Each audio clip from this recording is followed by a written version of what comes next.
Alright, good people, it's the Learn As You Grow show with Emma Coley. Make sure you like, subscribe, hit the notification, share, comment, and me being from Philly, and doing this podcast thing, and even since the rap thing, I gotta give a salute. So none other than Gillie and Wallo.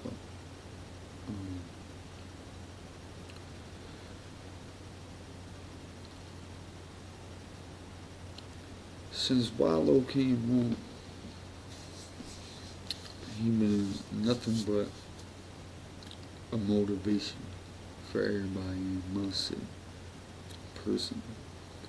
Because there ain't too much out here, but especially in the wintertime, like it's just been cold. It ain't been nothing but gray and concrete out there. And with the Eagles winning the Super Bowl,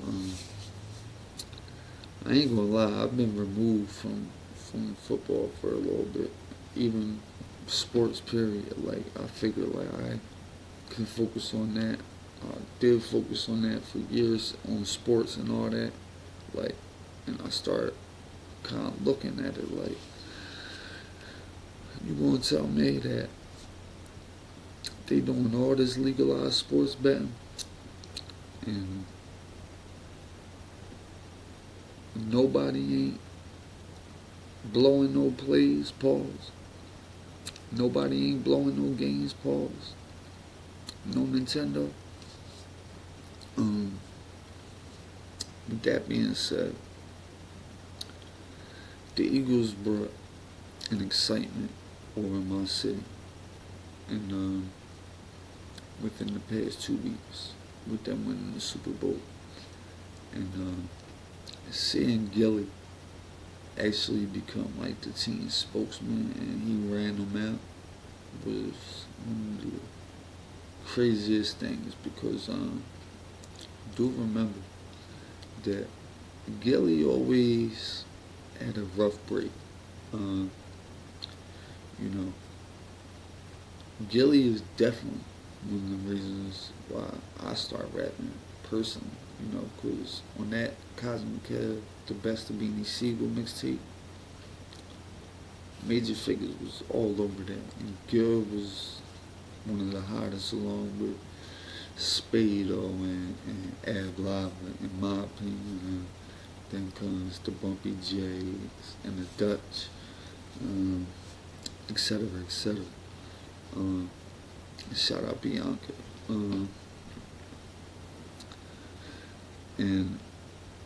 But Gil was just on another level. You could even tell during the album that he was just on another level, and he never got that just due. He never got that break he deserved. Got caught selling weed, wound up getting shot, and it was like Beans got that break. State Property got that break, but Gillie never got that break, and Major Figgas never got that break. And then Wallo came home, and I remember seeing a video of this dude, Gillie's cousin, in his grandma's middle room with $1,000, counting it out, talking about he was going to turn that to 10,000, and he was going to turn that to 100,000, and he was going to turn that to 1,000,000, and 10 million, and 100 million. And out of the 2 million people in this city, probably about 199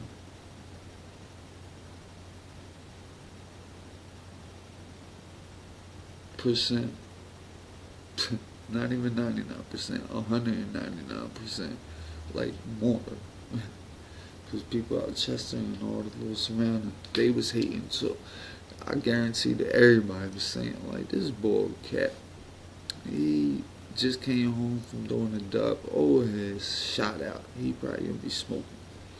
And they ain't no Wallos who And Wallo, I want to salute you though for coming home and helping your cousin get in position, helping him get his mind right. You know, you had that time to think while you was away, and you could have came home, got on some damn like the Figgas, you know. I missed the whole run. You could have just been bitter, salty, negative, but nah, you was the opposite of that. And it's 8 years later from when I seen that video of him in his nanny's room counting that $1,000, and now that man's worth about 100 million. Which goes to show you that if you work hard enough and you stay consistent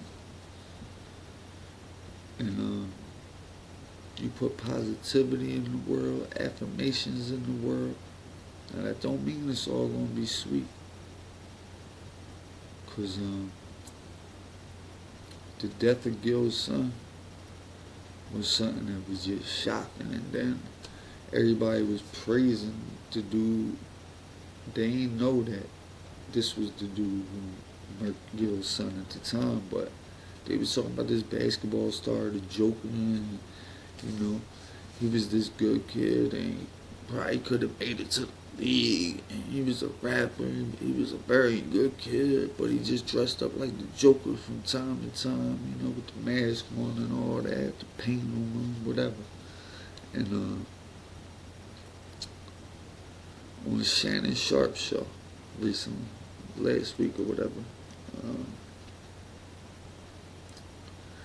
Gil announced that it was the Joker that murked his son. He didn't find out until after the Joker died. And that's the young boy's name who, you know, was also murdered in Philadelphia. And he murdered Gil's son. Now, something like that can devastate someone. I know it did to my mother when my sister was, I'm just gonna say murdered, because if you buy something like a pill or something, and you know, if you buy a Xanax and it got fentanyl in it, you just murdered. That's the way I look at it. Like, you wasn't expecting to get that. That wasn't your thought process. It's like, yo, I'm about to get some Fetty Wap, man. I could go out from this. Like, nah, you thinking it's your normal shot. And basically you got poison. So, when that happened to my sister, my mom was never the same after that. And my mom passed away exactly a year ago. It was today, a year and a month ago, actually, to the date. And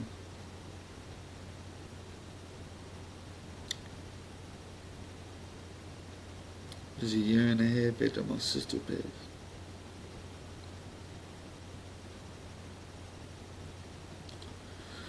R.I.P. sis, R.I.P. mom. And when you have a child who goes out like that, and my nanny, my grandma, R.I.P., she had a son get killed on 29th Street, South Philly, 29th and Oakford, to be exact, right on the corner. And my mom was 13 at the time. And my mom was the one who went and told my nanny. And my mom would tell me that, like, my nanny was just never the same after that. My papa, her husband, wound up drinking himself to death, pretty much, after that. And that's how death hits people. He wound up living in an abandoned house on Wharton Street, on 30th and Wharton, until his dying death. And he wound up dying in that abandoned house. And that's how the death, well, not the death, I would say the murder of their son affected them. And the person who did it only got 5 years because, whatever the reason may be. This was back in like 76. And then 2 years later, when my mom was 15 years old, she had my sister. And my sister was born into that. So my sister and my mom kind of like came up together. So when my sister passed at 44 years old, devastated my mom. Devastation. Devastated me. I remember my mom called me and told me, and still to this day I get choked up talking about it. It felt like gunshot. Like I got shot. But there was no whole pulse. And it was just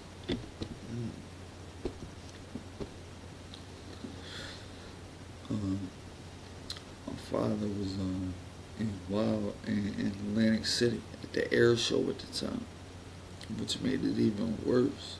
Because if you know about the air show, you know them airplanes are loud AF on that beach. And I'm trying to scream like, my Christy is gone. And he couldn't really hear. All the while I'm driving, I had the Volvo wagon at the time, the XC70. This was 2001. Yeah, August 2001. And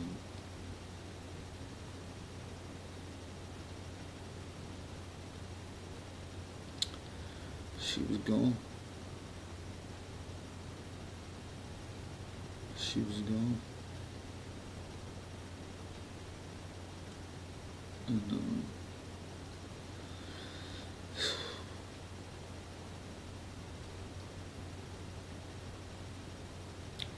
I'll never take anybody in my family for granted again.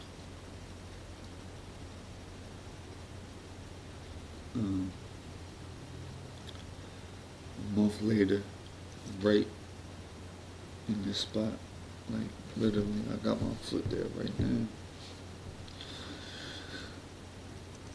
My uncle, Robbie, passed away a month later, like, and during that time, my best friend, Kraus, aka the husband, passed away. And it did something to me, man. Definitely did something to me. And, but it's time to keep going. Gotta keep going. And I say all that because when my dad's mom died of a massive heart attack, all three of his brothers and him to a certain extent, and my dad, they never really got over that. And all three of his brothers drank themselves to death. They all died from a direct result of drinking. And these are three of my dad's little brothers.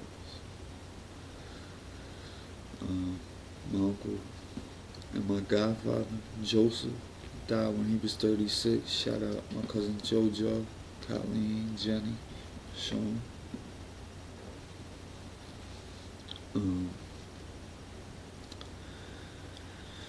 Then the twins, Richie. Shout out Kristen, Michael. We were his stepchildren, and he loved them with all of his heart. And I knew that put a damper on them. And then my Uncle Rob, shout out to my cousins,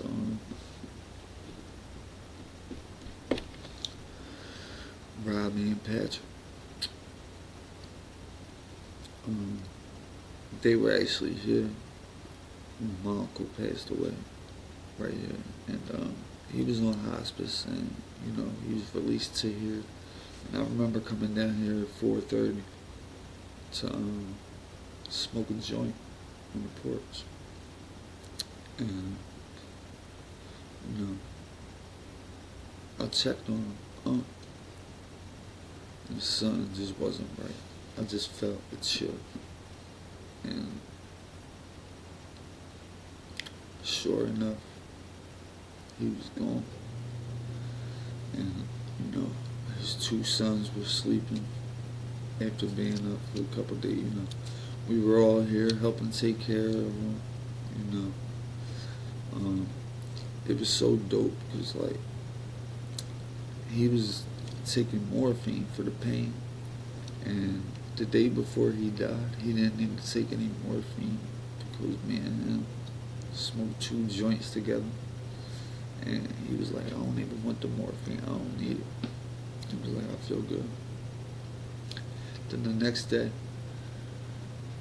the hospice lady came in, and mind you, the hospice lady the day before said if he's not asking for it, then you don't have to give it to him. Like, if smoking weed is good with him, that's cool. Just don't give him no liquor or anything, because with the cirrhosis that would have put him out. So the next day, on that Sunday, is when the other lady came in and was like, nah, you need to give it to him or he's going to start being in so much pain. So we gave it to him, and that night he passed away. And sometimes these science, medical people don't have all the answers. Sometimes it's best to take a more holistic approach. Shout out to my man V.I.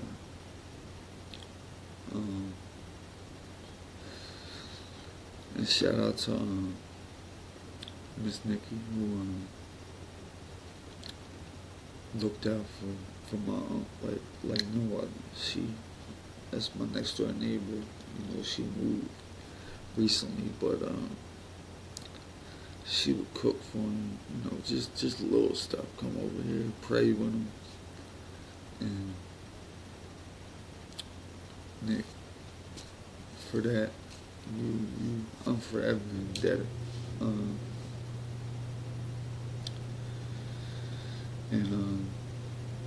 When my sister passed, she left behind 3 beautiful boys. Christopher, Justin, and Tommy.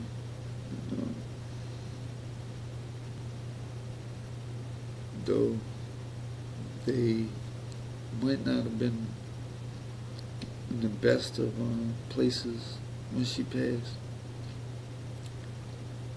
I believe that they know that she's with them and she's at peace. So sometimes death could take you and motivate you, and sometimes death can take you and take you.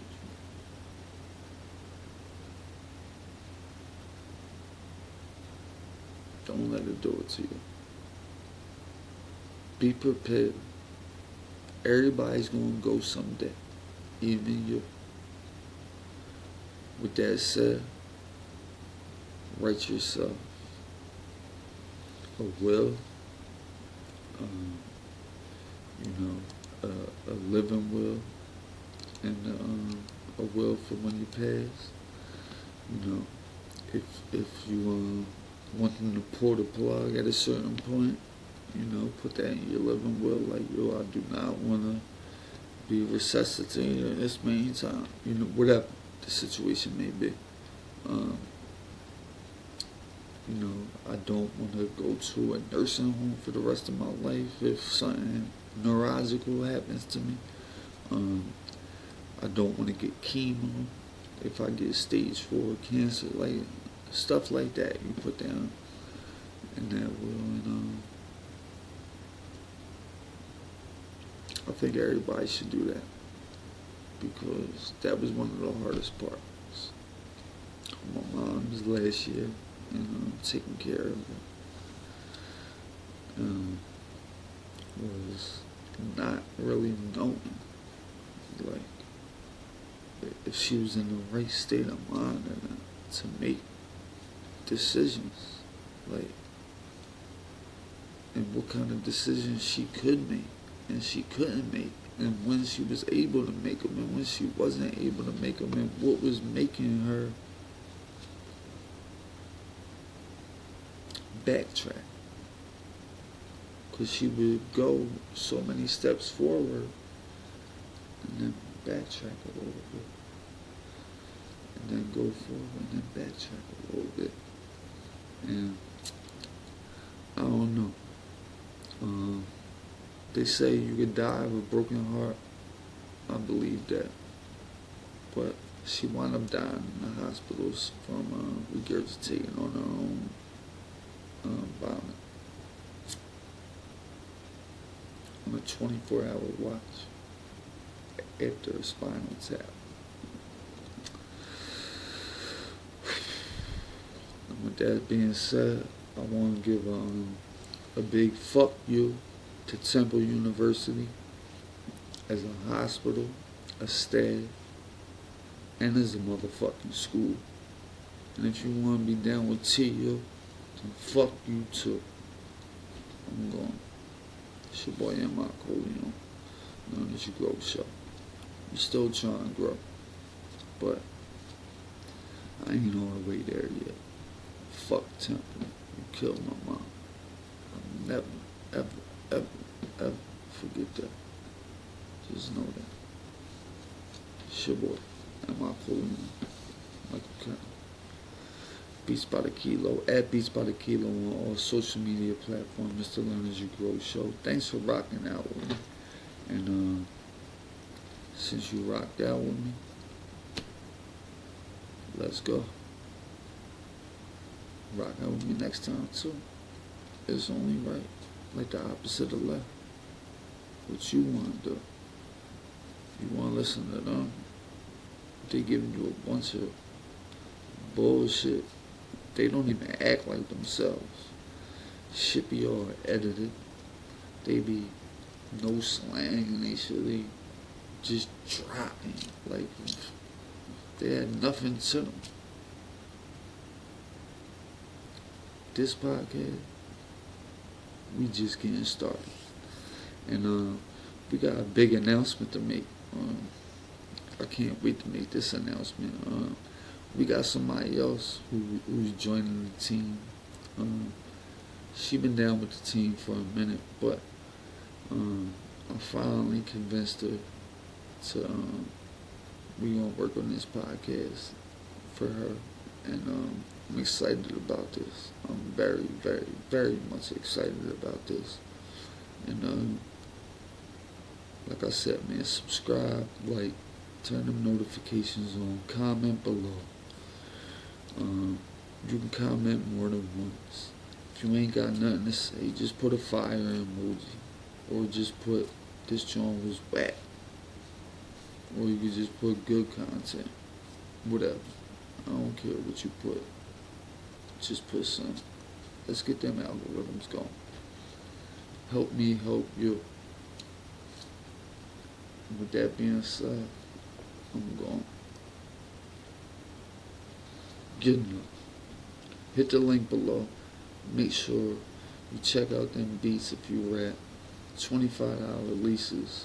You can't beat it. I mean, if you got a problem with paying $25 for a million view, million stream, million download lease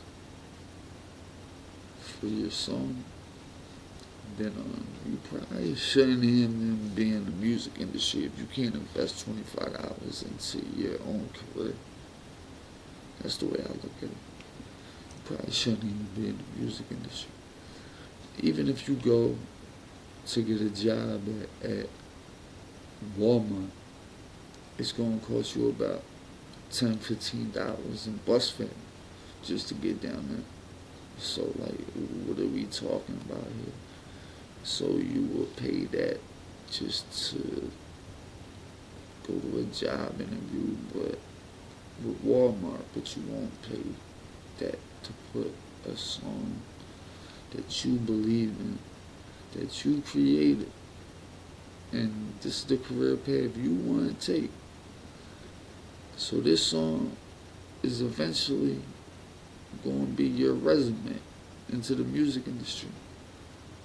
And you can't put $25 into that, then you don't deserve to have nobody invest in you if you're not willing to invest in yourself. And on that note, if you ain't getting high notes, adios. You know, I'm going.